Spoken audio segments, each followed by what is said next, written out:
Well, it's a beautiful day out there. Apparently it's the last of the warm weather according to the weatherman in the UK. Anyway, what's on the cards today? Well, first of all, I'm going to be trimming off the binding that I stuck at the end of day 7 using this super little plane. I'm going to be sanding the neck down and finishing the shaping of the headstock there. I want to do some bit of shaping on the back of this guitar here, just to make it a little bit softer, and the dreaded fretting. Unfortunately, it's going to be a bit of noise today with the builders taking plaster off the wall of the building next door, but hey, let's get on with it. Now, I uncovered this little plane in my late father-in-law's garage, and it was all rusted up. Blade was pretty horrible looking, and it cleaned up beautifully. I've sprayed it black, cleaned up the blade, sharpened it, and what an excellent tool it is. And it's ideal for doing this sort of fine work, trimming the end of this binding. Never throw tools away. Unfortunately, the grain's running the wrong way, so I've got to do it this way.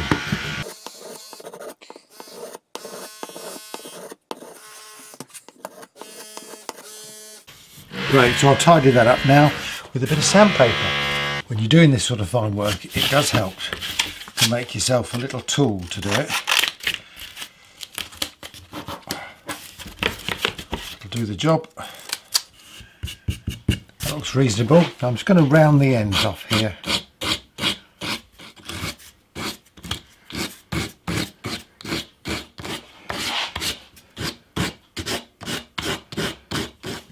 I think that looks reasonable.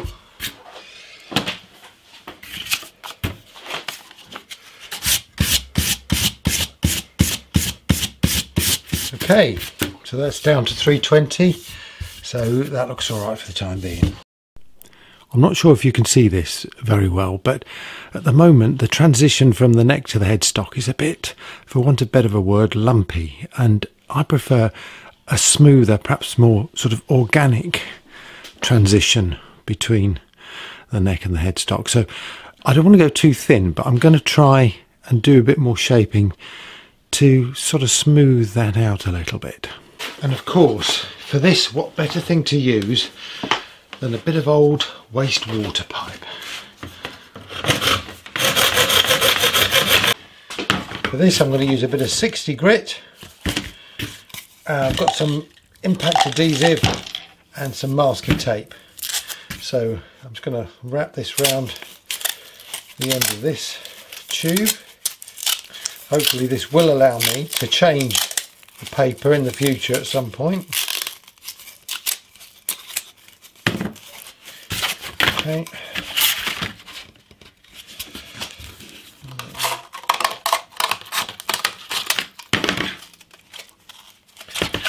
I'm going to go and spray these outside. Pretty good. Cobweb in the middle. Bit of muck. It's obviously been used, this water pipe. Anyway, never mind. It'll make a good sanding tool.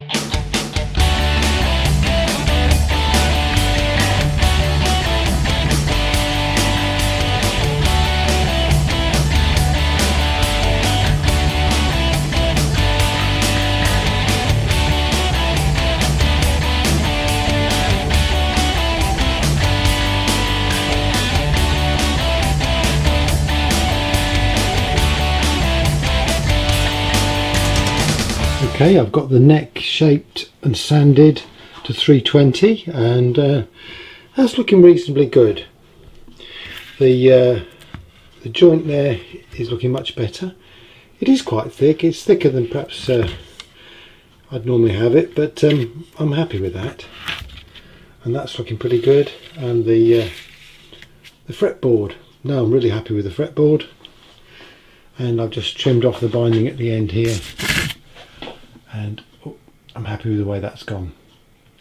So now I'm going to shape the back of the body. Now for the body, I'm looking just to take it, just to sort of chamfer it off a bit, probably just around there. Just slightly soften it, perhaps just round the back a little. to there, and again here, bring that in a bit, round to there, and again sort of soften it a bit there. Not sure about this. I think I'll perhaps just take it in a little bit, but not much. Leave that as it is. Not sure, I might tidy that up a bit as well. Okay, I'm going to do this shaping with an 80 grit disc on the sander.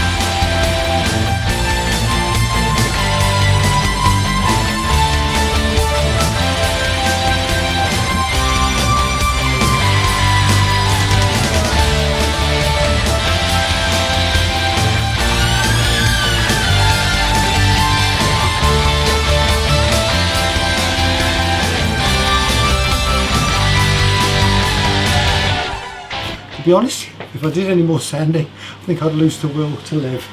But it looks good. I've done the body and I've done the neck. So now I'm just going to open out the tops of these slots so that it makes the fretting easy. I've got a small triangular file and I'm just gently filing just the edges away from the top of the frets there. Something that Ben does at Crimson Guitars and seems to help. Of course, it would have been easier if I'd have done this before I put the binding on, but never mind. Now then, when you're putting frets in a fretboard with binding, you have to remove some of the tang in order that the fret sits in between the two strips of binding. Now, to do this, you can either get some clippers or to clip that off, some commercial things, or you can make one of these, a fret filer. And I thought I would just quickly show you how I made that one and how it works. So first you need a couple of offcuts. These are a bit of beech from a kitchen cupboard, I believe, and so you need a long piece which is about, I don't know, 8 inches long, 20 centimeters, and a smaller piece to go on the top. So what I'm going to do now is just very roughly mark where the center is of this, and again, it's not that important. So just quickly draw a line down there, draw a line down there, and draw a line down there. Next thing we need to know is what the width of the frets are, and according to this I'm using, well, it looks like it's 2.5 mil. Okay, a 2.5 mil drill bit may not be something you've got lying around, so I'm using a 3 mil drill bit here. You've also noticed that I've cut this down from 6 mil to 4 mil simply because I want the drill to go all the way through, and it wasn't going to go through 6 centimetre, I should say. Anyway, I'm now going to drill a hole straight through that. Now I'm going to carefully cut down to the actual hole from the top. So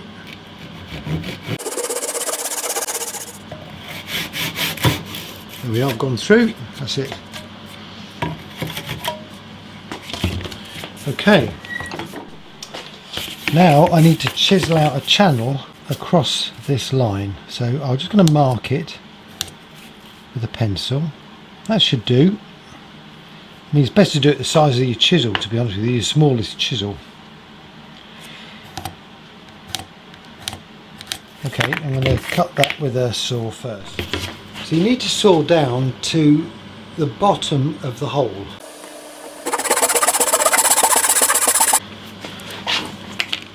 Chisel's wider than my hole. Right, let's do it again. Do another line. See, I make this up as I go along.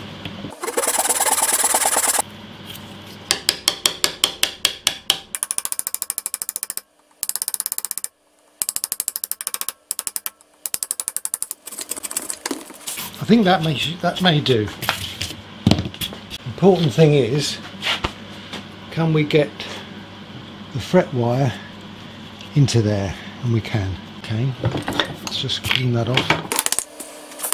So the fret wire pokes through, so you can just see the tang there. And in fact, I actually need to take that down a little bit lower.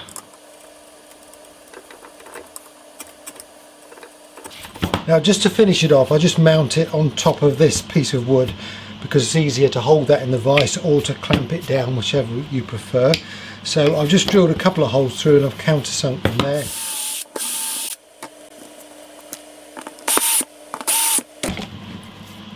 Okay, it's a bit rough and ready, but there we have it.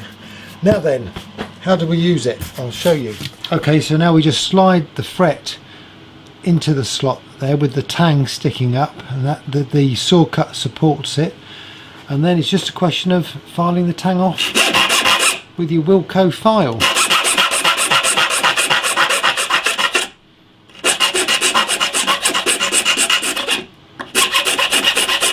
As soon as you start filing wood, you know you've done it.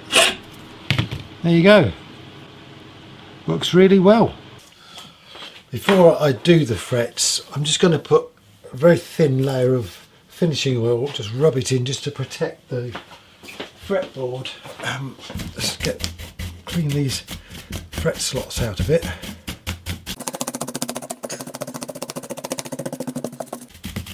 Okay. Really want to just very thin coat. Just give it a bit of protection.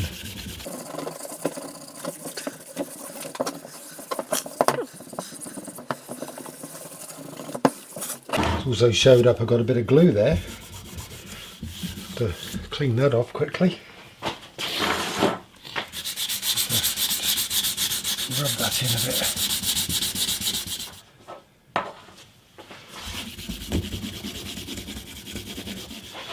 Okay, so while that's drying, I'll cut some frets to size. So this is my nickel fret wire, and fortunately it's just less than 16 inches in diameter, so the curvature should be fine for what I need to do. So I'm going to cut the lengths and put them in my fretting block here. Now then, this is a modified set of standard pliers, so I ground the end down to give a sharp point, and then I stuck these pieces of wood on the handle because it is a bit hard on your fingers when you're cutting lots of them, but they seem to work okay. So now all I need to do is cut some lengths.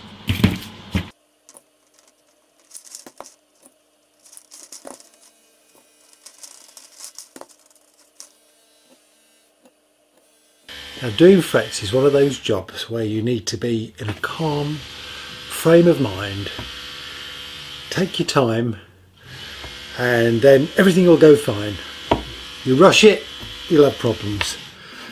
So I think I need some dreamy background music to help me on my way here. Hope you enjoy.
I've got 8 frets done, so I'm going to flip the neck round and do the rest of them. You may have noticed that the way my technique is to tap the fret in lightly with this hammer and then to give it a good thump with this piece of wood, which has over the years bent to the shape of the fretboard. I found this is the best way of getting a good seating without marking the top of the fret. And you'll also notice I'm not using any glue this time, because I think that these frets are being held in pretty tight, and once the strings are on and the whole neck is pulled down, I don't think they're ever going to come out. So that's my excuse anyway. If you haven't got one, make one of these vices. Really, really good. Really useful. So we come to the last fret. I'm going to be careful banging this one in because the wood is quite thin underneath it, and I don't want to break the end off.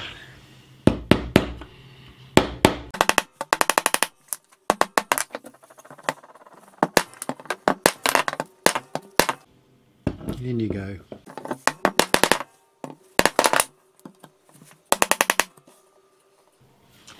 Beautiful.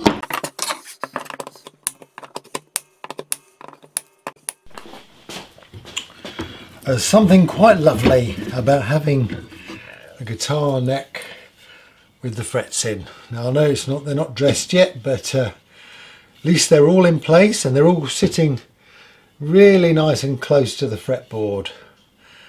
So I'm going to be dressing those tomorrow. In the meantime, I've got myself a little problem. You know, when you're getting near the end of a build, when the rug comes out. Anyway, the problem that I have is that in sanding down the back of the guitar, I've sanded away the recess just there for this plate over the control cavity. Now then, I've got 2 choices here. Either I get the router back out again, or I try and do that manually with a chisel. Not really sure at the moment, but what I will do is find the template that I used to mark it out. Okay, here it is. So we need to take out this.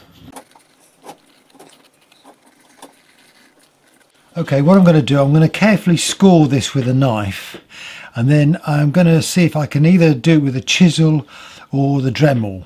The reason I'm not routing it is because in actual fact this is obviously lower now than this side, and that might be difficult to route. So let's see if I can do this carefully.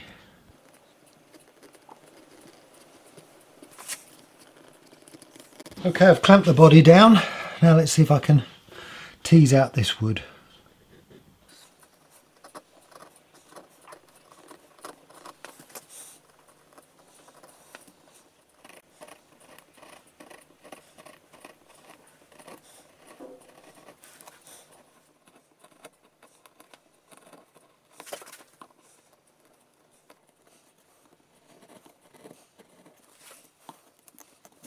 I think that's probably done it. I don't need it very deep because I'm using very thin aluminium as the cover.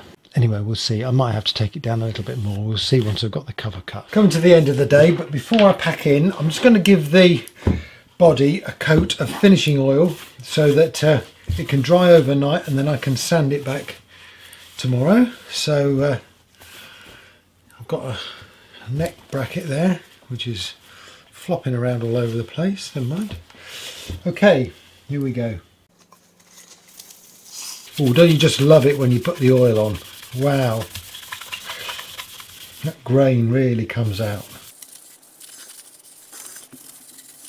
Wood just comes to life, doesn't it, when you put the oil on it? Amazing, amazing. Okay, let's see what happens with the sapele. Wow, that is good. All that sanding was worth it, eh?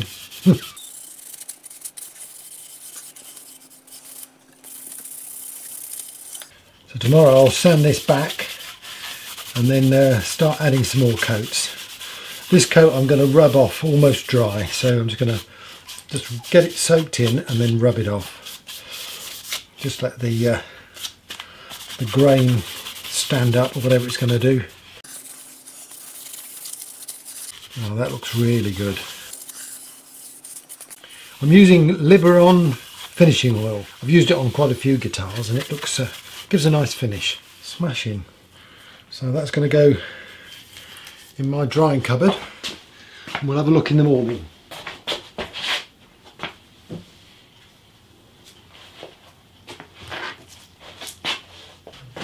I'll be honest, just about everything I've learnt about dressing frets has been learned from Ben at Crimson Guitars and his video channel, so thank you very much, Ben. Now, just to go through the range of tools that I use. First off, for dealing with the edges of the frets, I use this homemade tool, and this is basically a file, a piece of a standard file, angle grinded off and stuck on the bottom of a block of wood. For shaping the ends of the frets, I have this beautiful fine file which my great friend Dell gave me, which has got smooth edges and a very fine face there, and it's ideal just for rubbing around and taking the edges off. For crowning the files, I have this homemade one. Now this is a file bought in a set from a DIY store. It's Wilco in the UK. It's a bit coarse, I'll be honest with you, but basically I've just ground down the edges so they're all smooth. So again, it doesn't damage the fretboard, but I can just crown the file. Now I did start off by using one of these special files, which cost quite a bit of money actually, but having watched Ben and his reasons for not using these, I've decided that that's out the window. Now for fret levelling, I use these homemade levelling beams. Now if you've seen one of my previous videos, you'll see how I make these, but essentially it's from the aluminium from the old vertical blinds. I've got a 180 and a 240 grit there. Oops. I've got a 320 and a 600 grit there, and I've got a 320 grit on this slightly prettier version. You'll notice I've written fretwork on. That's because once you've started using it with frets, it's no good for wood. Okay, so now I'm going to get on with it. First things first, before I put any tape on to protect the fretboard, I'm just going to take these ends down at an angle, and I'm going to basically rub it with this file until I start to rub on the wood. So you hear the sound change.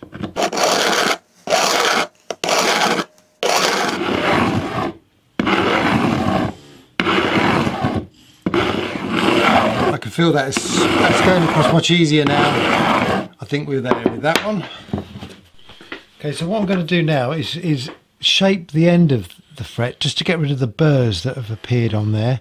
Doing it really carefully, just so I'm not going to damage the fretboard. Oh, I damage so many fretboards this way. Just slightly curve it over as I go. It really is worth taking your time doing this and doing it really carefully. I mean, the times I've messed up the fretboard by digging the file in are countless. So I'm going to get on with that and I'll come back to you later. The rain's just started coming down and the builders have stopped, I guess, waiting for it to pause. I was watching YouTube last night and watching Ben Crow talk about the Great Guitar Build-Off and how a couple of people had set up false eBay accounts to bid on one of the guitars and then not to pay for it, which is really sad.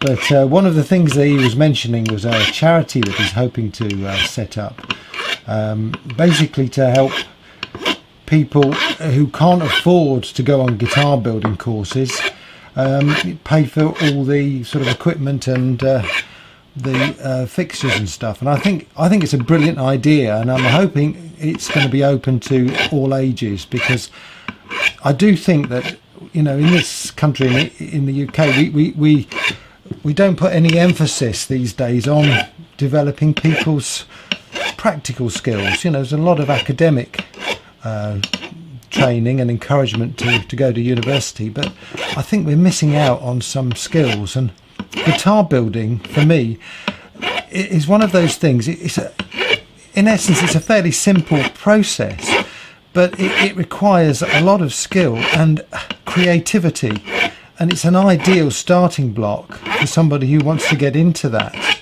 field, you know, do something more creative, perhaps even make furniture. You know, the joints in guitar making are just butt joints essentially, but they have to be done pretty accurately to get the thing to work, and obviously frets have to be in the right place for the thing to play. So it is something where skill is required, and I think that you know, it's something that people of all ages and all backgrounds you know, should be encouraged to have a go at. And after all, you end up with an instrument that you can play. Anyway, that's me finished doing the ends of the frets. Now I've got to get creative with some masking tape, and it's always a fun job trying to put tape in between these small gaps. But there you go, job that needs to be done.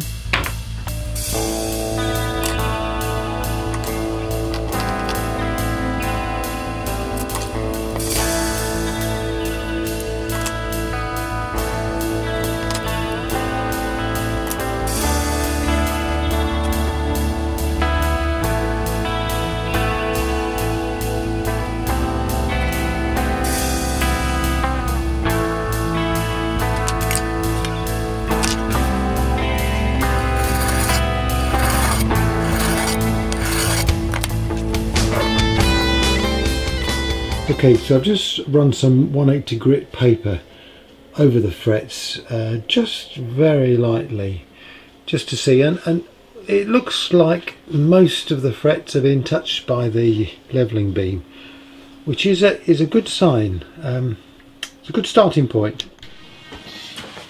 I've decided I'm going to put it in my neck clamp here, my neck jig, basically so that all the neck is supported underneath, because I think on these blocks it's going to dip down and I'm not going to get an accurate representation of what's actually happening. So let's try this now. So this is 320.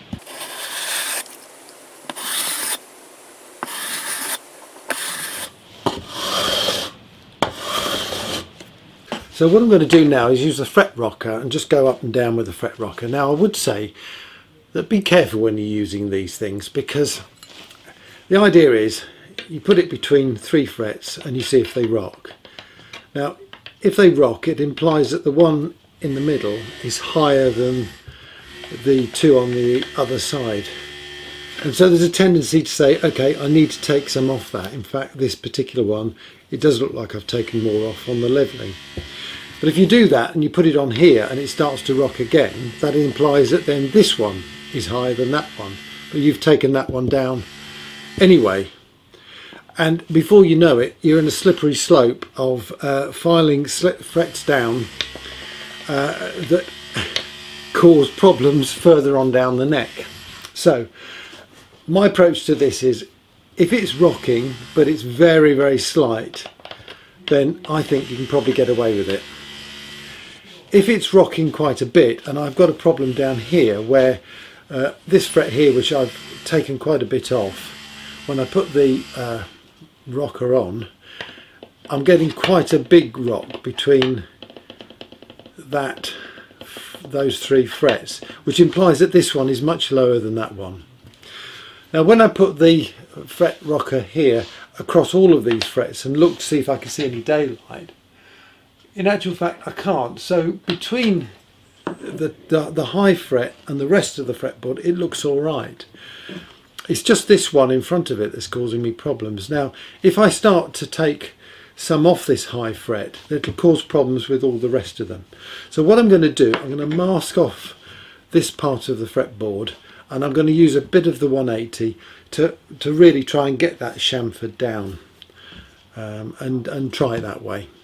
Now I'll be honest with you, this type of levelling where I've got to mask off a bit of the fretboard and then level beyond that is something that I do quite a bit of. Now the problem is I've put masking tape there, and if I'm going to use my 180 grit paper on that, as I rub this, it rubs the masking tape on. So it just occurred to me, why don't I create a levelling beam that has got the grit on one side but the rest of it left bare, so it doesn't do that. So I think I'm going to make one of those. Now then, we recently took down an old vertical blind, and this one has got a nice rounded fixture on the top. It's aluminium. It's very flat indeed. So that's going to do the job. I've got some 180 and 320 paper. So what I'm going to do is I'm going to measure where the paper goes on there. But I'm going to allow about, I don't know, 4 inches or so where I can just leave it bare. So that then will allow me to rub that against the frets that I don't want to tape down, and that will rub against the frets that I do.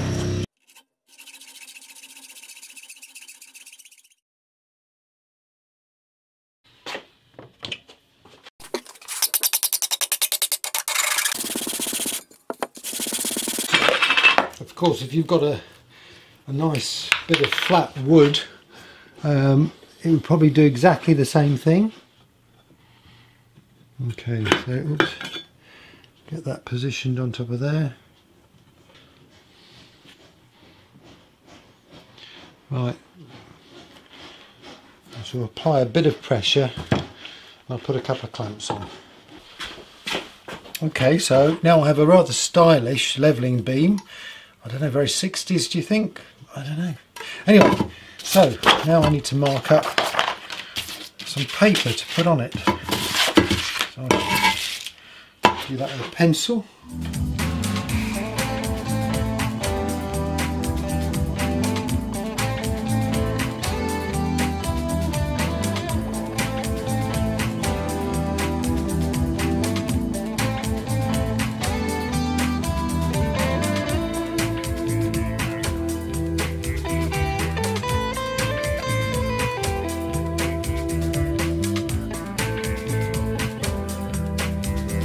There we have it.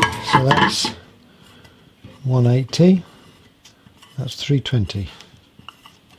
So now hopefully I should be able to run it on there, and with this plain bit at the back here not affecting the frets behind it. So that's the theory. Let's mark up these frets again. Okay, I think I'm going to go with the 320 first, and then we'll see what happens.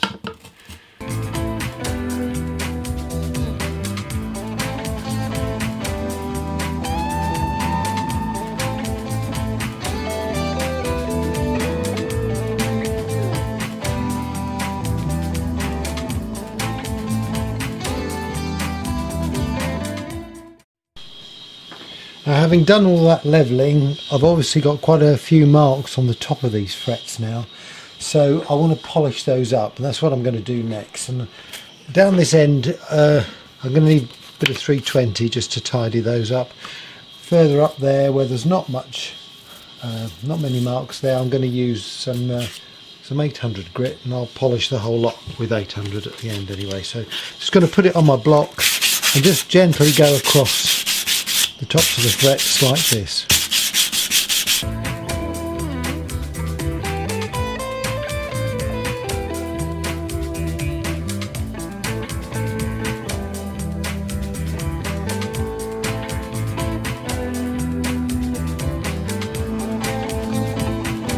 Clamp the jig down, stop it moving about a bit. Okay, so mark it up with the red pen again. Here we go. Okay, so the idea is here we want a very narrow ridge on the top of the frets where it touches the string to make sure that the intonation is as accurate as possible across the fretboard. So what I need to do is just file the edges of this down like a sort of a pyramid. Now I've got my 2 files. I'm going to start off with this coarser file, and then I shall probably move to the finer file. I'll do this one in the middle just so you can see. If you find it easier to work one way, then in some respects it's best to go down the neck on one side, then flip the neck and do the other. Now what I do, I tend to put my nails there on the flat side of this file so that I stop myself in theory from slipping and going over the top of the fret. Okay, with the frets crowned, it's now time to take off the marks on the side of the fret, and I just use some, I'm using 320 paper, just folded over, just so I can get it in the sides there. Now I don't have a fret rubber, but what I do have is a bit of 1200 grit paper stuck to this bit of foam, which sort of brings it all up nicely. My fretwork is far from perfect, but at the end of the day I do think I get a reasonable look. There may be some marks on the side of the fret, but I think that adds to the sparkly effect of the fretboard. I think I've done enough for now. I'm going to take this tape off and just see what we got. Okay, well, they need to have a final polish, but I'm pretty pleased with the way that's turning out. Yeah, it looks pretty good to me. What I'm going to do now, I'm just going to give the oil some neck. Right. So what I'm going to do now is I'm going to put some finishing oil on the back of the neck, leave that to dry overnight, and then see what we've got in the morning.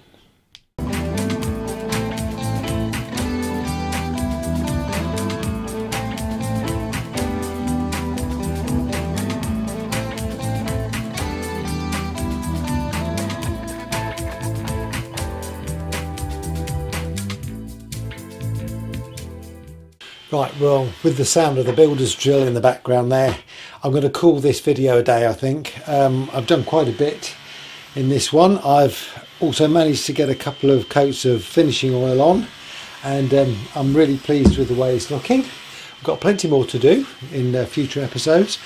I just want to say that this guitar will be auctioned at the end of this competition, and all the monies, apart from the eBay charges and the PayPal charges, will be going to a charity. I'm not sure of all the details yet, and I'll let you know about that as we go along. But I hope you've enjoyed this video. Please don't forget to head along to the Great Guitar Build Off website, where there's details of the main charities that the builders are supporting, because this is a charity event. I've really enjoyed this. I'm looking forward to the next episode. So thank you very much for watching. Don't forget to hit subscribe, and I'll see you soon.